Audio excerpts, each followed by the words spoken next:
म्हणजे ती एक आपली शान आहे आणि महाराजांचा आपण आदर सत्कार, प्रत्येक महाराजांचा आपण आदर सत्कार केला पाहिजे. तर ते पण आज कार्य पूर्ण झालं आणि ते साहेबाच्या मुखामधूनच करून घेतलं. तर सगळ्यात महत्त्वाचं की भगवान बाबा लाड महाराजांच्या कीर्तनामध्ये हे कार्य पूर्ण होणार होतं. ते योग आज आला ते है ना. तर ते महाराजांच्या कीर्तनामध्ये आज सत्याच्या ह्याच्यामध्ये काम करून घ्यायचं होतं भगवान बाबांना पण.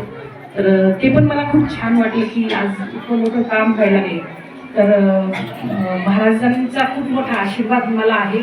आणि साहेबाला तर मी म्हणलं ना रामकृष्ण हरी, आणि आम्हाला तारले पण रामकृष्ण हरी, तीनच अक्षरांना तारले. आणि हा चमत्कार पण दाखवलाय महाराज रामकृष्ण हरीनच दाखवलाय. बरं हे साहेबाचा जे विजय आहे ना ते फक्त रामकृष्ण हरी नाम जपामध्ये प्रत्येक पौलामध्ये मी अख्ख्या गंगाखेडमध्ये डोर टू डोर फिरले महाराज. तर मी बिना चप्पलशी होते. बरं तर मी प्रत्येक माझा पाऊल टाकला की रामकृष्ण हरी म्हणत होते, रामकृष्ण हरी. प्रत्येक माणसाच्या समोर गेली की रामकृष्ण हरी म्हणायचं है ना. आणि हा चमत्कार आपल्याला सगळ्यालाच माहिती की इलेक्शन कसं होतं. तर इतकी मोठी ताकद अशी झाली की सगळे जागेवर बसवले आणि साहेबांचा विजय झाला. तर इतकी मोठी ताकद ह्या माझ्या रामकृष्ण हरीमध्ये. तर खूप खूप धन्यवाद महाराजांनी.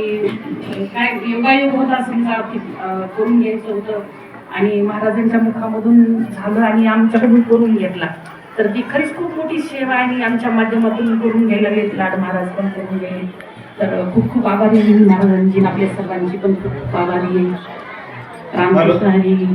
रामकृष्ण हरी. आपण संदीप भाऊना शब्द